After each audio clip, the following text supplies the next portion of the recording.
A couple of months ago, we did a segment for you about attracting amphibians to the landscape and garden, and we had such a positive response to that. We wanted to tell you about some more gardening friends called reptiles, and we have our reptile expert, I guess, joining us today, Dr. Stanley Fox from the zoology department at OSU in Stillwater. And Stan, welcome. And I guess we need to get right to it and tell us what are reptiles.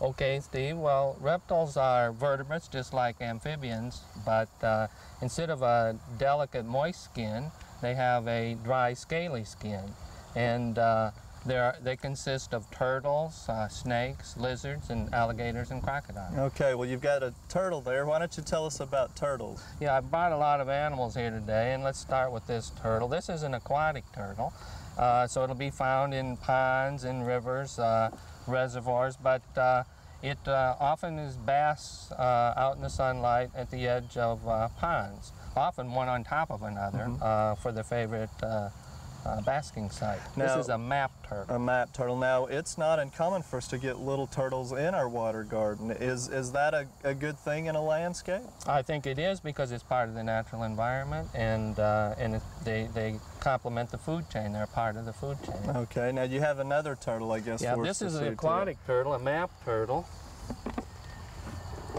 And this is the one that we see kind of as a pet indoors often. Oftentimes, not only that species, but others. Now, this is a terrestrial turtle. This is a box turtle, very common here in Oklahoma.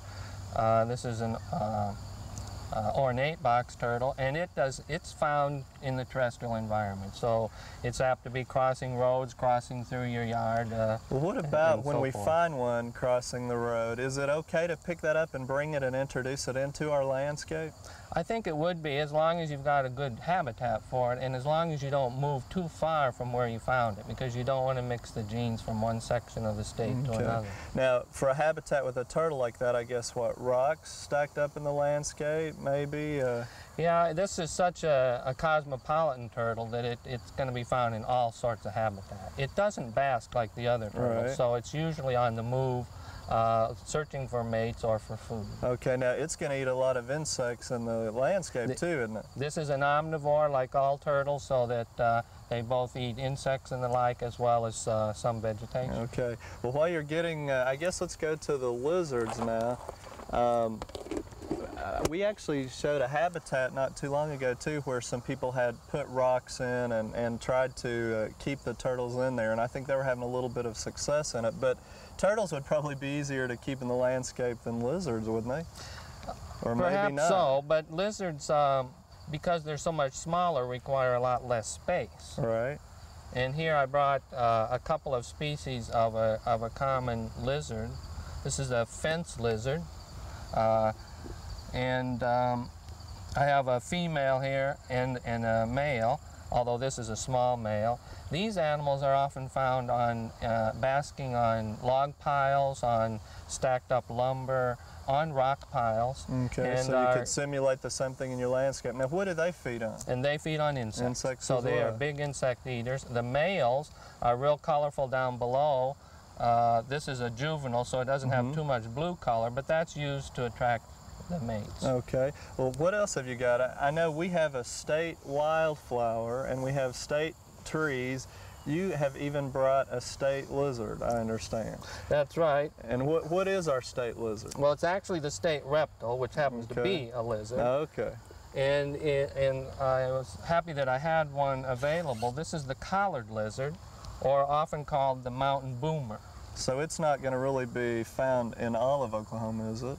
Or is it more just in certain locations? It's found statewide. Is it? Okay. But it's found, it's restricted primarily to rock outcropping. Okay. So if there's a large area of open ground, this lizard is apt to be found there. It lives in colonies, and in fact can run on its hind legs. It runs down grasshoppers primarily and other large insects, occasionally eating other lizards. Now, is it okay to take these into a landscape setting and move them around? Are they protected or anything? Well, all of our herps are protected from resale. You can't collect animals from the wild and sell them. And it wouldn't be a good idea to bring them again too far from where they're found or to put them in an inappropriate habitat. Okay, all right. Well, now the next one that you've brought to show us, I think some people get confused with an amphibian versus a reptile, and I think it's a good example, and you're going to tell us why that is too, but what is it that you're actually going to show us now? Okay, this is a five-line skink. Now, skinks are lizards, but they're in a different family from the two lizards that I've just shown you. Okay. And these lizards have dry, scaly skin, but the scales are very polished and smooth. So they seem slick, and to many people maybe even moist because they're so polished. And would look like a salamander. But this is, and also they have very small, delicate legs. But this is actually a lizard. Okay. It does have scales, and we see some of these showing up in our barn even from time to time. They'll run in under the door. I've noticed. That's right. It. These are apt to be found in towns. Okay. They're found in people's yards all the time. They tend to be underneath things, like in leaf litter or under boards. They enter garages and outbuildings. And interesting, when they're young, they do have lines, so they're named Fiveline Skink. An interesting thing, too, is that they lose the tail very easily, especially the young ones, which have a blue tail. And that's why while you're putting that one up, I guess that's what we've heard about kids picking them up and the tail coming off in their hand, isn't it? That's right. Well, now the next one you're going to show us, I have to admit, I'm a little bit leery of because of an experience I had with as a child picking up a snake. But there are good snakes, obviously, and I know that in the garden. And as long as I see them first, I'm okay. But what did you bring us as far as snakes? Well, as far as snakes go, Steve, I brought, first of all, two small snakes that are often found in people's yards and gardens, even here in town. This snake here is called a line snake because it does have these longitudinal lines on it. An easy way to identify this snake is to turn it over and see the double row of half moons on the belly.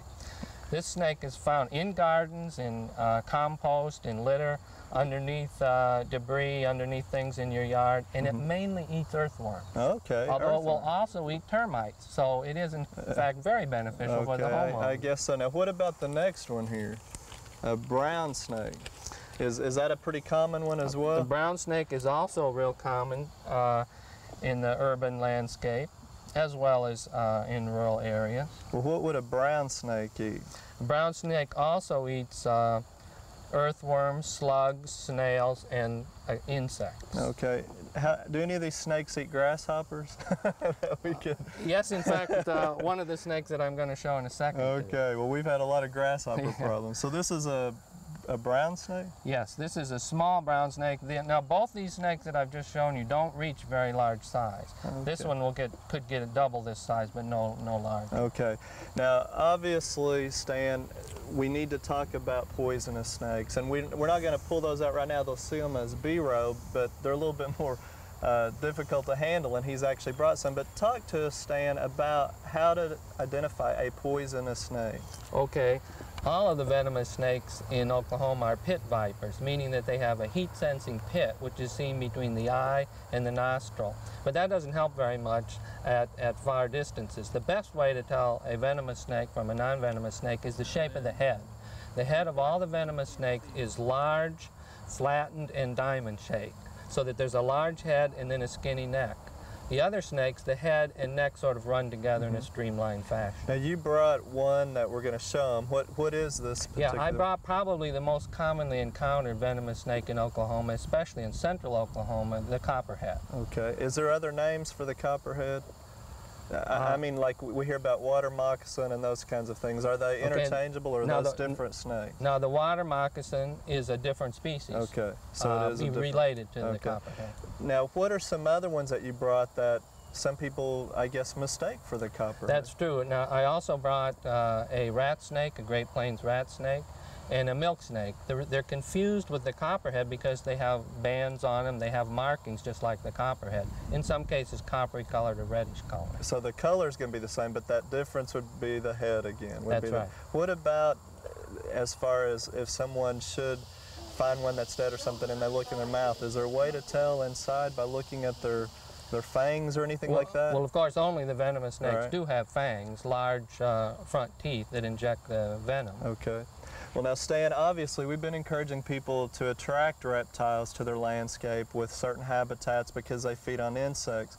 There are cases, as you and I know, where people have poisonous snakes and they want to try to deter them.